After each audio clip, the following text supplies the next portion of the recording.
Hello everyone, welcome to the interval classes. आप सभी का बहुत स्वागत है इंटरवल क्लासेस में। आज की ये वीडियो हमारी क्या कहते हैं कनिष्ठ सहायक के लिए बहुत ही ज़्यादा इंपॉर्टेंट होगी और ख़ास तौर पे आपका एसआई वाले एग्जाम के लिए बहुत ही इंपॉर्टेंट होगी। और आगे भी जो भी एग्जाम्स होंगे हमारे यूकेटीपीएससी के द्वारा आयोजित, उन सभी एग्जाम्स के लिए बहुत ही ज़्यादा इंपॉर्टेंट होगी। क्योंकि ये न्यू पैटर्न पर आधारित जो भी पिछले एक साल में पेपर हुए हैं उन पेपर्स को लाया गया है और उनका विश्लेषण के साथ आंसर आपको बताया जाएगा। ठीक है, तो आपको चेक करना है कि आपको कितनी जानकारी थी इसके बारे में, और कि कुछ अगर आपको नया फैक्ट मिलता है तो आप लाइक शेयर सब्सक्राइब ठीक है कर देना साथ में। तो लाइक और शेयर सब्सक्राइब करने की बहुत ज़्यादा ज़रूरत है। क्योंकि देखो, आप लोग वीडियो तो देख लेते हो, लेकिन क्या कहते हैं वीडियो बनाने का प्रोत्साहन तभी आता है जब क्या कहते हैं लोग उस पर क्या कहते हैं इंटरेस्ट भी शो करते हैं। यानी कि आप कुछ भी कमेंट भी कर सकते हो जिससे हमें पता चले कि वो वीडियो आपको पसंद आ रही है। ठीक है, व्यूज़ से पता नहीं चलता है कि वीडियो पसंद आ रही है नहीं आ रही है। खासतौर पे जब कोई बंदा लाइक करता है या फिर कमेंट करे या फिर सब्सक्राइब कर दे तो उससे पता चलता है कि हाँ, वीडियो से जेन्युइनली पसंद आई है। ठीक है, तो देखो पशुधन अधिकारी की बात करते हैं और हाँ, इसी पेपर को स्टार्ट करते हैं हम सबसे पहले। ठीक है, तो पहला क्वेश्चन है, देखो थोड़ा सा जूम कर लेते हैं हम इसे। ठीक है, ताकि आप लोगों को क्वेश्चन एकदम क्लियर दिखाई दे। तो देखो पहला क्वेश्चन है, निम्नलिखित में से कौन सा उत्तराखंड के चार धाम का हिस्सा नहीं है। ठीक है, तो नहीं है पूछा गया है, तो बद्रीनाथ, केदारनाथ, गंगोत्री, ये तीनों क्या हैं आपके चार धाम का हिस्सा है। रुद्रनाथ जो है वो चार धाम का हिस्सा नहीं है। तो अगर हम बात करें उत्तराखंड के चार धाम, ठीक है, तो दो तरीके के चार धाम है आपके, उत्तराखंड का चार धाम और भारत के चार धाम। ठीक है, तो उत्तराखंड के चार धाम में आपके कौन कौन से आते हैं, तो आपका आता है पहला बद्रीनाथ आता है, वो केदारनाथ आता है, गंगोत्री आता है और यमुनोत्री आता है। ठीक है ना, और एक क्या आता है आपका यमुनोत्री आता है। और यहीं अगर हम बात करें भारत के चार धाम की, ठीक है, कि भारत में कौन कौन से चार धाम है, तो देखो भारत के अंदर है आपके चार धाम, रामेश्वरम, ठीक है ना, रामेश्वरम हो गया आपका। और उसके बाद दूसरा है आपका कौन सा, पुरी, ठीक। और तीसरा है आपका द्वारिका। और चौथा कौन सा बचा आपका, बद्रीनाथ। ठीक है, तो चौथा आपका कौन सा बचा, ये बद्रीनाथ, जो कि क्या आता है उत्तराखंड के चार धाम में भी आता है और आपका भारत के चार धामों में भी ये इंक्लूडेड है। तो ये आपको पता होना चाहिए। अगला क्वेश्चन हमारा कि निम्नलिखित अनुच्छेदों में से किसमें भारत के नागरिकों के लिए समान नागरिक संहिता का प्रावधान किया गया है। तो देखो इसमें कुछ आर्टिकल्स दिए गए हैं कि किसके अंदर समान नागरिक संहिता की बात की गई है। तो समान नागरिक संहिता की बात हुई तो यानी कि यूनिफॉर्म सिविल कोड की बात कर रहे हैं, यानी यूसीसी की। तो एक चीज़ मैं आपको बता देता हूँ कि ये अनुच्छेद 44 में है। इसके साथ ही उत्तराखंड पहला राज्य बन गया था जिसने क्या कहते हैं आज़ादी के बाद इसे लागू किया है। और इसके बाद मैं आपको बता दूं कि जो गोवा है आपका, गोवा में यूसीसी पहले से ही लागू है, लेकिन ये आज़ादी से पहले है। तो अगर आपके पास क्वेश्चन आता है कि समान नागरिक संहिता को लागू करने वाला प्रथम राज्य कौन सा है, तो वो गोवा होगा। लेकिन अगर आज़ादी के बाद पूछता है तो आपका क्या कहते हैं उत्तराखंड होगा।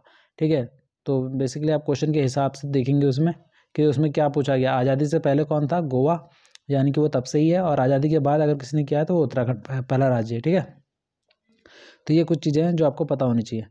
ठीक, तो ये देखो अगला क्वेश्चन देखते हैं हम।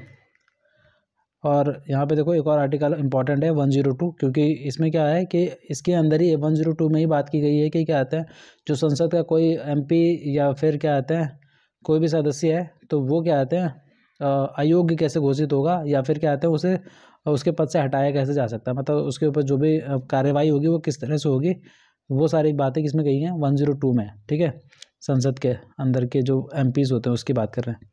ठीक है ना, अगला क्वेश्चन है, देखो निम्नलिखित में से कौन सी भाषा भारतीय संविधान के 8वीं अनुसूची में शामिल नहीं है। तो देखो 8वीं अनुसूची में कितनी भाषाएं शामिल हैं, तो पहली बात है उसमें 22 भाषाएं शामिल है। ठीक है, 22 ऑफिशियल लैंग्वेजेस है हमारी, जो कि 8वीं अनुसूची यानी कि 8th शेड्यूल के अंदर शामिल है। अब उसके अंदर अंग्रेजी नहीं है, ये तो हमें रट लेनी है एकदम से कि इंग्लिश को क्या कहते हैं आपका उसमें शामिल नहीं किया गया। बाकी तमिल, संस्कृत, तेलुगु, ठीक है, ये सारी की सारी शामिल हैं। उसके बाद आप अगर देखोगे तो हिंदी, मराठी, गुजराती, ठीक है, बांग्ला उंगला जितनी भी भाषाएं हैं 22 ऑफिशियल लैंग्वेजेस हैं, उसमें बाकी सारी भाषाएं शामिल हैं। कुमाऊनी और गढ़वाली क्या आते हैं उसमें शामिल नहीं है। ठीक है, बात की जा रही है कि 8th शेड्यूल में उसे भी डाला जाए, लेकिन अभी तक उसमें डाला नहीं गया है। ठीक है, और एक और इंपॉर्टेंट चीज़ बताता हूँ कि भोजपुरी भी आपकी क्या कहते हैं इसमें शामिल नहीं, क्योंकि भोजपुरी काफ़ी बड़े लेवल पर बोली जाती है, इसलिए मैं बता देता हूँ आपको कि 8वीं अनुसूची में ये भी शामिल नहीं है। तो कुछ हमें इंपॉर्टेंट फैक्ट्स ये सब पता होना चाहिए। बाकी ये सारी लैंग्वेजेस जो हैं वो शामिल हैं यहाँ पे, इसका राइट आंसर का जगह अंग्रेजी इसमें शामिल नहीं है। ठीक है, तो ये हो गया। अब देखो अगर एक और फैक्ट की बात करें हम कि क्या कहते हैं मूल संविधान में कितनी भाषाएं थी, तो मूल संविधान में टोटल 14 भाषाएं थी। ठीक है, जब संविधान बना था उसके बाद क्या आते हैं धीरे धीरे करके वो ऐड होती गई। तो देखो 15वीं भाषा कौन सी ऐड की गई थी, तो वो थी आपकी सिंधी, ठीक है ना। इसके बाद अगर मैं आपसे बात करूं तो इसके बाद कौन सी ऐड की गई, तो इसके बाद आप नमक करके याद रख सकते हो, नमक। तो इससे नेपाली, ठीक है, मणिपुरी और कोंकणी ये हो गई, ठीक है। तो ये 3 भाषा उसके बाद ऐड की गई। उसके बाद आपकी कौन सी और ऐड की गई, तो उसके बाद 4 भाषा ऐड की गई थी, तो उसे हम याद करते हैं BDMS। तो इसे आप कुछ भी कह सकते हो कि क्या कहते हैं, महेंद्र सिंह MHD का बैट, ऐसे करके भी याद कर सकते हो। ये MHD हो गया और यहाँ पे बैट भी इसे याद कर लो। तो इसका मतलब है बोडो, डोंगरी और मैथिली और संथाली, ठीक है। ये 4 भाषा बाद में और ऐड की गई। तो ऐसे भी आप याद कर सकते हो कि 4 3 7 और 1 8, ठीक है। ये ऐड करोगे आप 15 में 8 तो 22 हो जाएंगी, ठीक है टोटल। तो टोटल 22 जो हमारे ऑफिशियल लैंग्वेजेस हैं, ऐसे हम याद कर सकते हैं, ठीक है। अगला देखते हैं, अगला सवाल देखो, किस संवैधानिक संशोधन एक्ट ने ग्राम सभा को एक संवैधानिक दर्जा दिया था। तो ग्राम सभा की बात कर रहा है, तो ग्राम सभा वाला कौन सा आर्टिकल है, तो 73, ठीक है। सॉरी आर्टिकल की बात नहीं कर रहा हूँ, मतलब वो कॉन्स्टिट्यूशन अमेंडमेंट कौन सा है, ठीक है। संवैधानिक संशोधन कौन सा है, तो 73वां संविधान संशोधन था, कब, 1992 में हुआ था, ठीक है ना। तो इसके तहत 73 संविधान संशोधन 1992 के तहत आपका क्या कहते हैं, ग्राम सभाओं को पंचायती राज वाली बात कर रहे हैं, ठीक है। तो पंचायती राज को क्या था, संवैधानिक दर्जा दे दिया गया था। और 74 में क्या है, ये भी 1992 में हुआ था। इसमें आपकी नगर पंचायतों की बात की गई है, ठीक है। तो म्यूनसिपालिटीज़ जो आती हैं वो नगर पंचायत वाला ये 74 अमेंडमेंट था, और जो आपका ग्राम पंचायतें हैं वो सारे के सारे 73 अमेंडमेंट था, ठीक है। तो ये कुछ चीज़ें हमें याद रहनी चाहिए। और अगर हम बात करें कि या तो जो पंचायत है आपकी कौन से मतलब किस आर्टिकल से लेकर कहाँ तक आती है, तो देखो पहली चीज़ तो ये पार्ट किस में आती है, 9 में, ठीक है। तो पार्ट 9 में इनका वर्णन मिलता है। और उसके साथ ही अगर हम आर्टिकल की बात करें तो आर्टिकल 243 से लेकर आपका 243O तक, ठीक है, पंचायत है, ठीक है। तो इसमें अगर हम बात करें तो ग्राम पंचायत कहाँ से कहाँ तक है, 243 से लेकर 243O तक है शामिल, ठीक है। और अगर हम बात करें तो देखो जो आपकी अनुसूची है इससे रिलेटेड, तो 11th शेड्यूल है इससे रिलेटेड, ठीक है ना। और 12th शेड्यूल किससे रिलेटेड है आपका, तो वो नगर पंचायतों से रिलेटेड है। और 11वां आपका अनुसूची जो है वो किससे है, तो ग्राम पंचायतों से रिलेटेड है, ठीक है। तो अगर इसमें एक और सवाल आता है देखो इंपॉर्टेंट, कि क्या आता है इसमें विषय कितने शामिल है ग्राम पंचायत के अंदर, तो विषय हैं इसके अंदर 29 सब्जेक्ट्स इसके अंदर शामिल हैं, ठीक है। तो ये हुआ कुछ फैक्ट्स। आगे देखो अगला क्वेश्चन की बात करते हैं, उन अवशिष्ट विषयों पर जिनका केंद्रीय राज्य समवर्ती सूचियों में उल्लेख ना हो, निम्न में से कौन सी विधि निर्माण कर सकता है। बताओ क्या ऐसा सवाल ये क्या गया है, देखो इस सवाल को समझना है हमें अच्छे से, कि अवशिष्ट विषयों पर मतलब डायरेक्टली कानून कौन बना सकता है, बात ही कर रहे हैं। विधि का मतलब क्या है, कानून बनाना। अब यहाँ पे बस इन्होंने थोड़ा सा घुमाने के लिए बोला है, जिनका केंद्रीय राज्य समवर्ती सूची, मतलब ये कह रहे हैं कि केंद्र में भी उल्लेख ना हो, राज्य में भी उल्लेख ना हो, समवर्ती में भी उल्लेख ना हो, तो उन पे कानून कौन बनाएगा। अगर ऐसा कोई सब्जेक्ट आ जाता है तो पहली चीज़ तो ये समझते हैं कि देखो क्या कहते हैं, ये है क्या चीज़ है, केंद्र राज्य समवर्ती सूची होते गए तो 7th शेड्यूल देखो हमारी एक इंडेक्स होता है ना, जैसे बुक के अंदर। सबसे पहली चीज़ तो ये समझ लो कि जैसे इंडेक्स होता है, तो इंडेक्स में क्या होता है कि आपकी चीज़ें बताई गई होती है, कौन से चैप्टर में क्या क्या है, कौन से चैप्टर में क्या क्या है। तो इसी तरह से अनुसूचियाँ होती हैं, शेड्यूल होते हैं, ठीक है। तो टोटल कितने शेड्यूल्स हैं, तो 12 शेड्यूल्स हैं भारतीय संविधान में। इन्हीं 12 शेड्यूल्स की हम बात कर रहे हैं। जैसे इससे पहले हमने बात करी, ठीक है, कि वो 11वें अनुसूची के अंदर क्या था, ग्राम पंचायतें थी। 12वें अनुसूची के अंदर क्या था, आपका नगर पंचायतें थी। इसी तरह जो आपकी क्या आता है, समवर्ती सूची है, ठीक है। और ये जो मतलब इन सूचियों की बात की गई है, किस में की गई है आपकी, तो ये बात की गई है देखो 7वीं अनुसूची के अंदर, 7th शेड्यूल के अंदर इसके सभी चीज़ों की बात की गई है। इसमें 3 तरीके की वो चीज़ें होती हैं, यानी कि एक होती है केंद्र की सूची होती है जिसमें केंद्र कानून बनाती है, एक राज्य सूची होती है और एक समवर्ती सूची होती है। कहने का मतलब यह है कि केंद्र का मतलब क्या है, कि केंद्र ऐसा सब्जेक्ट जैसा सपोज करते हैं हम कि आपका एटॉमिक और ये सारी चीज़ें हैं, ठीक है, एटॉमिक परमाणु बम ये सारी चीज़ें हैं। तो इस पर कानून कौन बनाएगा, तो इस पर कानून बनाने का अधिकार किसको होता है, सिर्फ केंद्र को होता है। तो ऐसी कुछ सब्जेक्ट्स होते हैं जो सिर्फ केंद्र के पास होंगे, ऐसे कुछ सब्जेक्ट होंगे जिस पर क्या होता है राज्य सरकार बनाती है, ऐसे कुछ होंगे जिस पर दोनों मिलकर बनाएंगे, तो वो समवर्ती सूची के अंदर आते हैं, ठीक है। तो ये बात है। तो अब देखो केंद्र के अंदर कितने हैं टोटल ऐसे सब्जेक्ट, तो ऐसे टोटल सब्जेक्ट कितने हैं केंद्र में, 100 हैं। अगर हम बात करें राज्य में ऐसे कितने सब्जेक्ट हैं, तो टोटल हैं आपके 61। और अगर हम बात करें समवर्ती में ऐसे कितने हैं, तो समवर्ती में आपके 52 सब्जेक्ट, ठीक है। तो ये बात हमें समझ में आ गई कि 100 यहाँ पर है, 61 यहाँ पर है और 52 यहाँ पर है। अब देखो अभी कह रहा है कि अगर इन तीनों में कोई ऐसा सब्जेक्ट आ जाता है जिसका उल्लेख ही नहीं है, जैसे उस वक्त पे क्या आता है, एआई का इतना चलन नहीं था। अब एआई से रिलेटेड कोई कानून बनाना है, तो अब संविधान बनाने वालों ने तो ये सोचा नहीं होगा कि कल के दिन एआई जैसी चीज़ भी आ जाएगी, तो उस पर कौन बनाएगा, तो उस पर बनाने का अधिकार होता है संसद को, ठीक है। लोकसभा राज्यसभा नहीं लगाना है, ठीक है। संसद को पूरा अधिकार होता है कि वो क्या कर सकती है, संसद का मतलब क्या होता है कि लोकसभा, राज्यसभा और आपका प्रेसिडेंट भी इसमें मिला हुआ होता है, ठीक है। तो ये तीनों को मिलाकर संसद बनती है, ये अलग अलग नहीं बनती है, ठीक है। तो इसलिए ध्यान रखना, इसका राइट आंसर क्या होगा, संसद होगा, ठीक है। तो ये बात हमें समझे आगे। हाँ देखो आगे बात करते हैं कि गणतंत्र का अर्थ होता है। नेक्स्ट क्वेश्चन हमारा कि गणतंत्र का अर्थ क्या होता है। जहाँ राज्य का प्रमुख वंशानुगत हो, जहाँ राज्य का प्रमुख निर्वाचित होता है, जहाँ राज्य का प्रमुख नामांकित होता है, ठीक है। तो बात होती है कि देखो हमारी कंट्री क्या है, डेमोक्रेसी है ना इंडिया में, गणतंत्र है, तभी तो हम गणतंत्र दिवस मनाते हैं। तो देखो हमारे यहाँ क्या होता है, हमारे यहाँ पे राज्य का प्रमुख क्या होता है, निर्वाचित होता है, इलेक्टेड होता है ना, जो यहाँ का प्रमुख होता है। तो वही यहाँ पूछा गया है, गणतंत्र का अर्थ क्या होता है। तो जहाँ पर क्या आता है, जो आपका राज्य का प्रमुख होगा वो क्या होना चाहिए, निर्वाचित होना चाहिए, ठीक है। ये बात हमें समझ में आ गई। अब देखो अगर हम बात करें कि भारतीय संविधान किस किस से मतलब कि ज़्यादा प्रभावित है, ठीक है।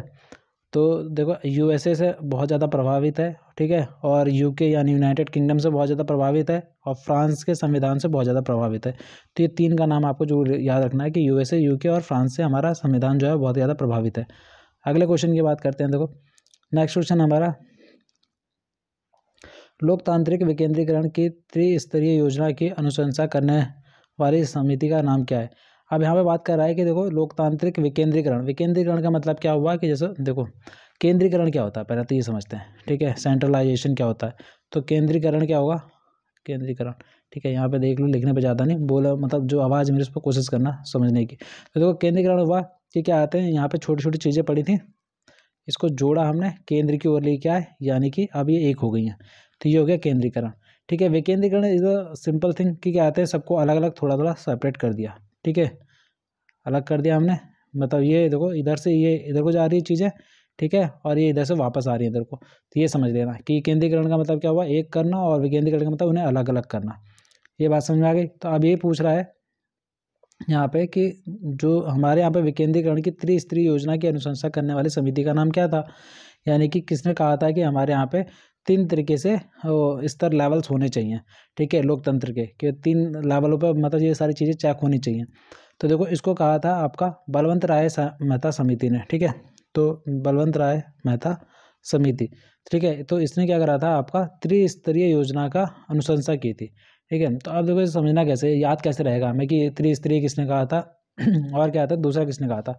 तो बी आर बलवंत राय मेहता हो गया, ठीक है, और यहाँ पे हो गया अशोक मेहता, ए एम, ठीक। और कोठारी समिति तो आपको ऐसे ही याद रहेगा, कोठारी समिति हो गया, महादेवन समिति हो गया। तो जहाँ पर ये तीन आए, ये सिर्फ इसी में ही आता है तीन, जल्दी से, ठीक है। बलवंत राय मेहता में ही आता है बी आर एम। तो ऐसे याद रखना कि आप तीन है तो यानी कि त्रिस्तरीय की बात कर रहा है, ये ए एम है, क्या आता है अशोक मेहता। तो ये क्या आता है, दो स्तरीय की बात कर रहा है, ये कह रहा है कि दो स्तरीय होना चाहिए, ये कह रहा है कि तीन स्तरीय होना चाहिए, ठीक है। तो ऐसे करके याद रखना। अब देखो इन्होंने सिफारिश कब की थी बलवंत राय मेहता की समिति ने इस चीज़ की, लोकतंत्र विकेंद्रीकरण की, तो ये 1957 में इस चीज़ की सिफारिश करते हैं कि तीन लेवल होने चाहिए आपके, ठीक है। तो वो ध्यान रखना हमें। अब देखो आगे बात करते हैं हम कि क्या आते हैं कौन कौन से लेवल होने चाहिए। तो इन्होंने कहा था कि देखो प्रखंड स्तर पर जनपद होना चाहिए, यानी कि सबसे पहले क्या होना चाहिए आपका जनपद, ठीक। फिर उसके बाद क्या होना चाहिए आपका जिला पंचायत, ठीक है ना, जिला पंचायत होनी चाहिए, और उसके बाद क्या होना चाहिए आपके ग्राम पंचायत होना चाहिए। तो ये तीन लेवल पे इन्होंने बात की थी कि ये तीन होने चाहिए लेवल, त्रिस्तरीय योजना की मतलब अनुशंसा करने वाला ये समिति थी, ठीक है। ये बात समझिए हमने।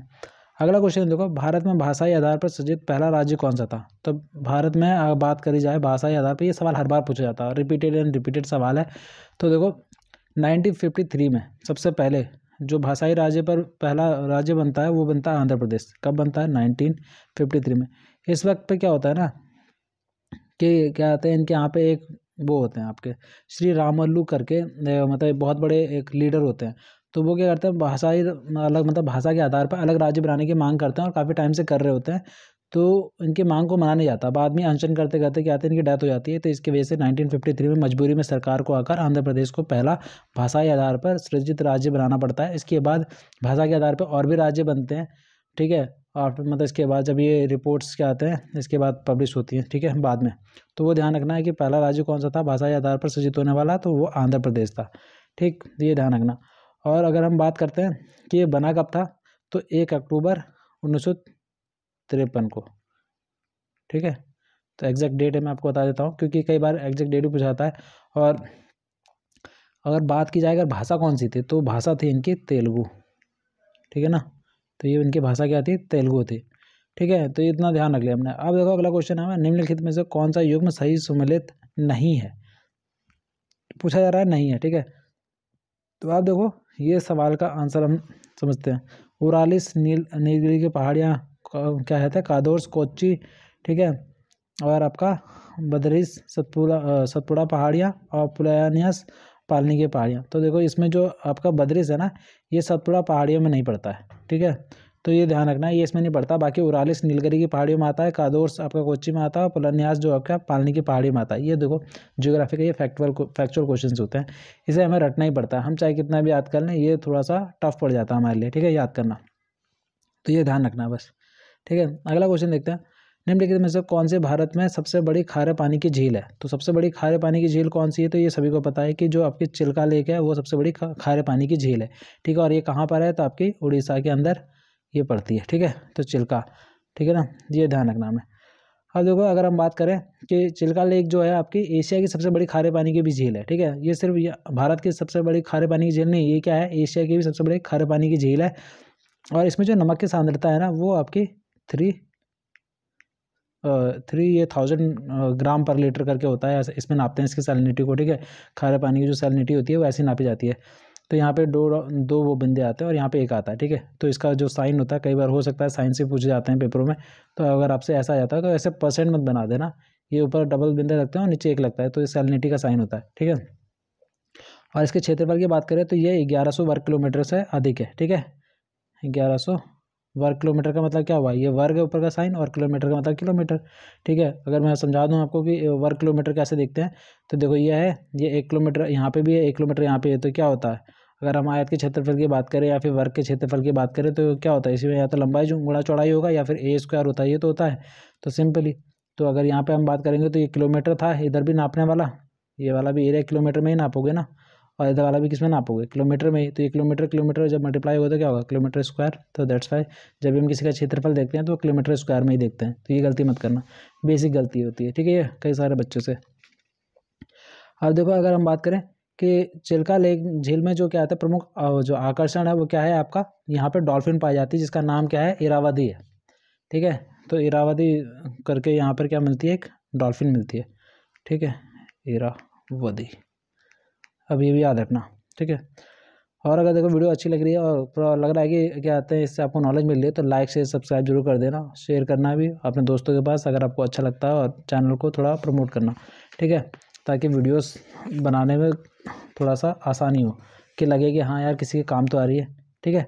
अब देखो भारत में किस राज्य में थार मरुस्थल स्थित है, तो ये बहुत ही बेसिक सवाल है कि ये कहाँ पर थार मरुस्थल, भारत में राजस्थान के अंदर स्थित है, ठीक है।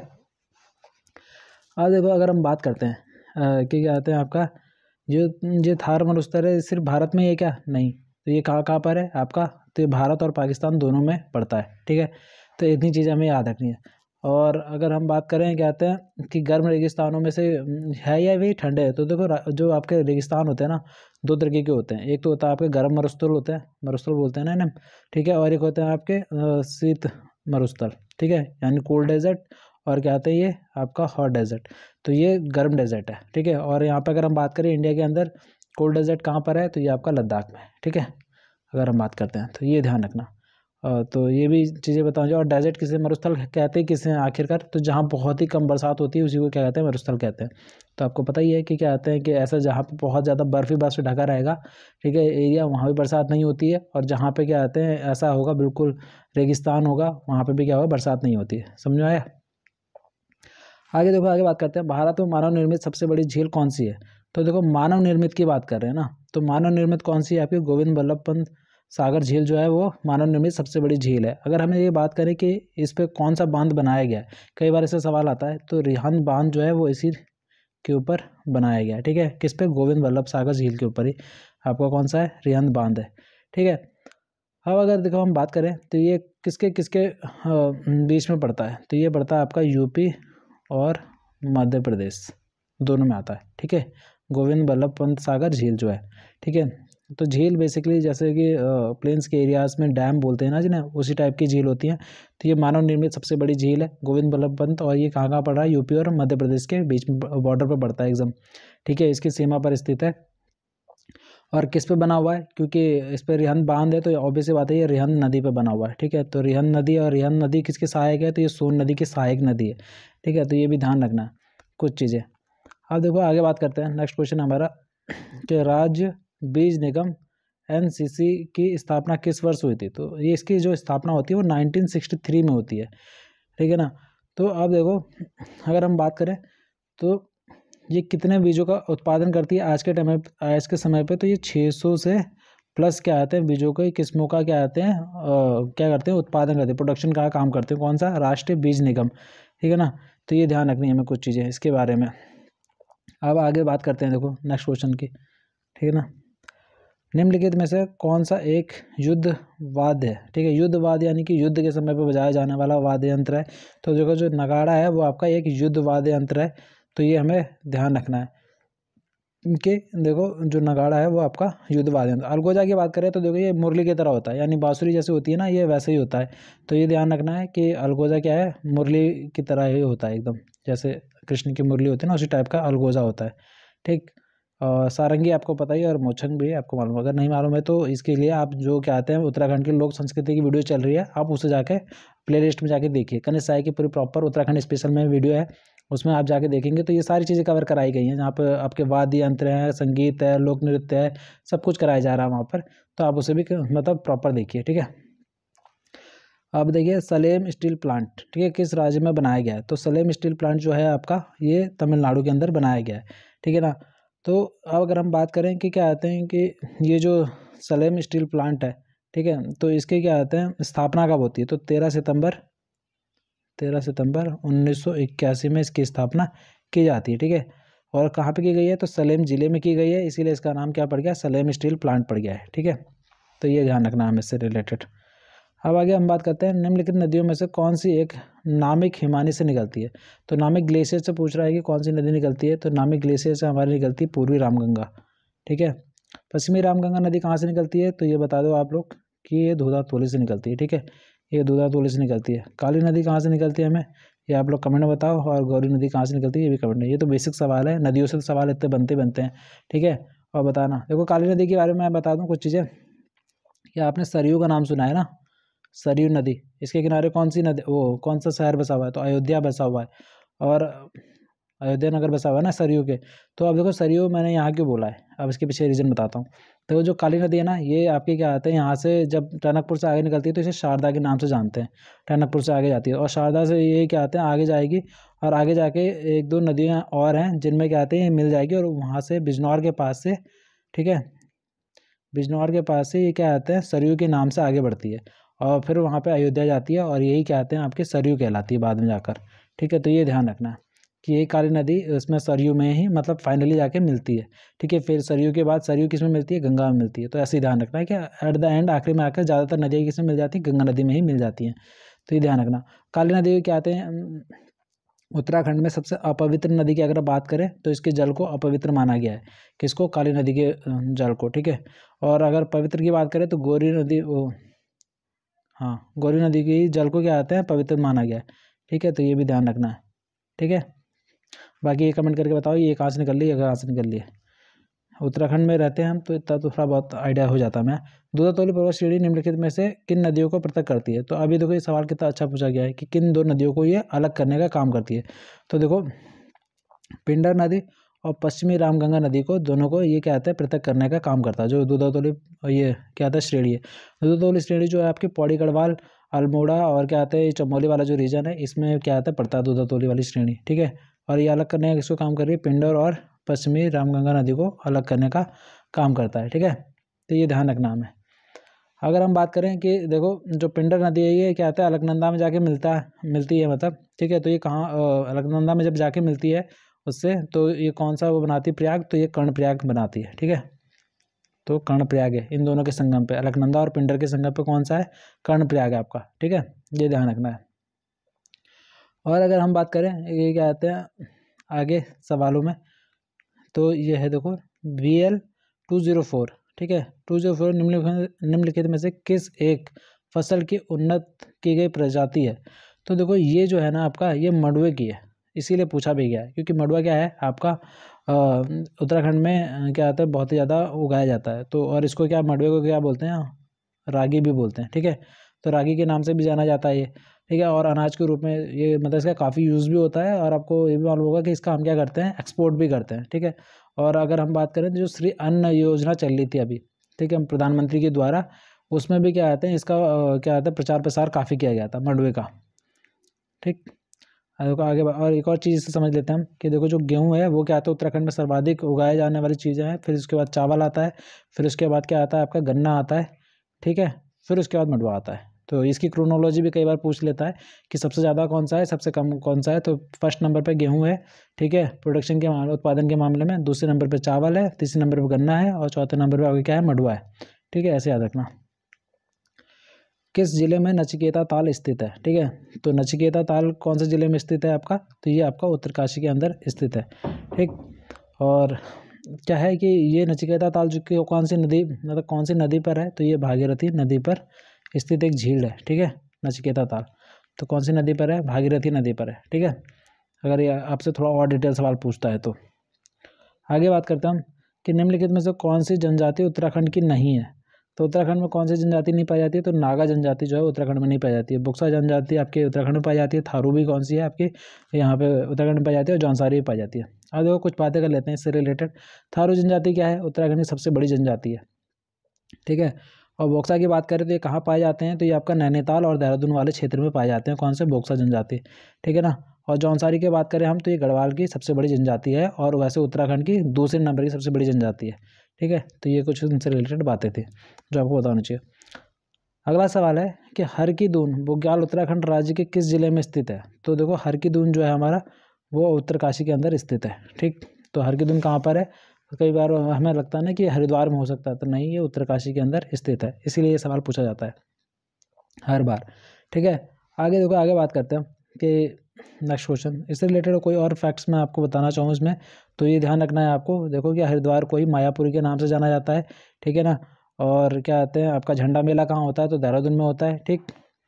और इससे रिलेटेड बाकी फैक्ट्स आएंगे आगे, तो आगे बताया जाएगा आपको, ठीक है। अगला देखते हैं हमने कितने क्वेश्चन कर लिए, तो 21 क्वेश्चन कंप्लीट करें। अगला सवाल है हमारा 22। आसन वेटलैंड उत्तराखंड राज्य के किस जिले में स्थित है? तो ये कहाँ पर है आपका? देहरादून में स्थित है आसन वेटलैंड, ठीक है। तो देखो इसमें अगर हम बात करें कि आसन को कब क्या आता है वेटलैंड घोषित किया गया था, तो ये घोषित किया गया था आपका 21 जुलाई 2020 को। इसे क्या आता है, रामसर साइट घोषित कर दिया गया था, ठीक है ना। वेटलैंड मैं बता देता हूँ, 2 फरवरी का दिन जो है आपका, ये क्या आता है, 2 फरवरी के दिन आपका कहता है आर्द्र भूमि दिवस या फिर रामसर डे के उस नाम से मनाया जाता है। और इसी के ही उसमें क्या आते हैं, जो कुछ एरियाज़ होते हैं जो कि आता है वेटलैंड एरियाज़ होते हैं, यानी कि जहाँ पर गीली मिट्टी होती है और पानी होता है, जहाँ पर वो जैव विविधता के लिए बहुत ही ज़्यादा इंपॉर्टेंट होते हैं। इसीलिए उन्हें क्या कहा जाता है कि वो वेटलैंड क्या आते हैं, घोषित किया जाता है उन्हें, ठीक है। तो रामसर साइट बोल सकते हो आप, या वेटलैंड घोषित कर सकते हैं, तो वो चीज़ें की जाती है। और उत्तराखंड के अंदर एक ही अभी आपका आसन है, ठीक है। और इसे कब घोषित किया गया? तो 21 जुलाई 2020 को इसे रामसर साइट की सूची में शामिल किया गया था, ठीक है। और इसमें क्या होता है, यहाँ पर प्रवासी पक्षियों का प्रवास बहुत ज़्यादा होता है, तो ये ध्यान रखना है हमें। अगला सवाल है हमारे पास कि निम्नलिखित में से कौन सा एक पर्वत विस्तृत रंगमंडल यानी कि एमे थिएटर जैसी घाटी में खड़ा है, ठीक है। तो एमे थिएटर जैसी घाटी में कौन सा खड़ा है? तो ये देखो इसमें खड़ा है आपका नंदा देवी पर्वत जो है, ये आपका एम्फी थिएटर यानी कि जैसी घाटी जो होती है वो उसमें खड़ा है। तो देखो इसमें क्या होता है कि ये नंदा देवी जो पर्वत है भारत में क्या आता है, भारत की दूसरी सर्वोच्च चोटी है। भारत की पहली अगर हम बात करें, पहली सर्वोच्च चोटी कौन सी है? तो वो आपकी कंचनजंगा है। और दूसरी अगर हम बात करें तो वो कौन सी है? नंदा देवी है, ठीक है। तो ये ध्यान रखना हमें। और ये है कहाँ पर आपकी नंदा देवी चोटी? तो ये आपकी चमोली में पड़ती है। और माणा पर्वत भी कहाँ पे आपका? तो चमोली में, ठीक है। तो ये कुछ इससे रिलेटेड बातें हमें जाननी है। आगे देखो, आगे बात करते हैं कि वर्ष 2019-20 में उत्तराखंड के कुल आरक्षित वन का क्षेत्रफल क्या था। अभी देखो नया डेटा आ चुका है 2023 वाला, तो वो ज़्यादा इंपॉर्टेंट होगा, ये ज़्यादा इंपॉर्टेंट नहीं है ये क्वेश्चन, क्योंकि इससे सवाल पूछना बहुत ही मुश्किल है, ठीक है। तो इसे छोड़ देते हैं। अगला सवाल देखते हैं। उत्तराखंड में प्रधानमंत्री किसान सम्मान निधि योजना के संचालन हेतु नोडल विभाग है। तो बात कर रहा है कि प्रधानमंत्री किसान सम्मान निधि योजना की, ठीक है। तो इसके लिए आपको कौन सा विभाग नोडल विभाग है, तो वो कृषि विभाग क्या है, एक नोडल विभाग है, ठीक है ना। तो यह है, इस योजना के अंतर्गत क्या होता है, किसानों को सालाना कितने रुपए दिए जाते हैं, तो 6,000 रुपये दिए जाते हैं। किसके अंतर्गत, प्रधानमंत्री किसान सम्मान निधि योजना के अंतर्गत, ठीक है। ये कितनी किस्तों में दिए जाते हैं, तो ये 3 आसान किस्तों में दिया जाता है, ठीक है। अगला सवाल है, देखो, निम्नलिखित में से उत्तराखंड के किस जिले में ग्रामीण क्षेत्र में महिला उद्यमियों की संख्या सष्टम आर्थिक गणना उत्तराखंड 2012-13 के अनुसार सबसे अधिक है, ठीक है। तो महिला उद्यमियों की संख्या पूछ रहा है, यानी कि जो महिला कर्मकारी हैं उनके मतलब की संख्या किस उसमें ज़्यादा है, ठीक है, जिले में। तो ये हरिद्वार के अंदर सर्वाधिक है, ठीक हो गया। तो ये ध्यान रखना हमें। अब देखो, अगर हम बात करें नेक्स्ट क्वेश्चन की, तो उत्तराखंड में आर्थिक सर्वेक्षण 2021-22 के अंक के अनुसार उत्तराखंड में स्वरोजगार व्यक्ति का अनुपात 19-20 में था।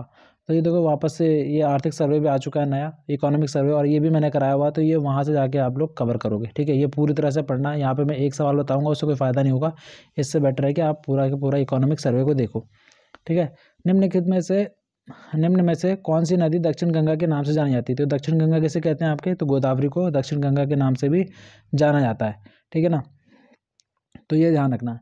और साथ ही अगर मैं बात करूं आपसे, तो गोदावरी की लंबाई कितनी है, तो ये भी बहुत इंपॉर्टेंट है। तो 1465 किलोमीटर इसकी क्या है, टोटल लेंथ है, ठीक है। तो ये भी ध्यान रखना है। और दूसरी चीज़ ये कि क्या आती है, ये नदी कहाँ से निकलती है और कहाँ कहाँ किन किन मतलब राज्यों से होकर जाती है, तो महाराष्ट्र, ठीक है, महाराष्ट्र में, और इसके साथ में आपका तेलंगाना, ठीक है, और आपका आंध्र प्रदेश हो गया, और छत्तीसगढ़ और उड़ीसा राज्य में भी बहती है। कौन सी आपकी, अगर हम बात करें, तो ये आपकी गोदावरी नदी, ठीक है ना। तो ये इन सभी राज्यों में भी बहती है। अब देखो, आगे सवाल की बात करते हैं। नेक्स्ट सवाल, युवा विकास सूचकांक 2017 के अनुसार उत्तराखंड समग्र भारत युवा विकास सूचकांक में स्थान में रैंक क्या थी। तो देखो, युवा विकास सूचकांक 2017 की बात की गई है, तो इसमें तब क्या आता है, उत्तराखंड की रैंक जो थी वो 4थी रैंक थी, ठीक है। तो ये कुछ इंडेक्स से सवाल आते हैं, हर बार ही आते हैं, तो अभी इंडेक्स वाली एक वीडियो हमारे आने वाली है, उसमें भी आप लोग कंप्लीट कर लेना। और ये बजट है, देखो, उत्तराखंड बजट 23-24 के अनुसार उत्तराखंड ने अपने कुल व्यय का कितना प्रतिशत ऊर्जा का आवंटित किया है। तो देखो, 23-24 का ही पूछा गया, हाल का ही पूछा गया ये डेटा, ठीक है ना।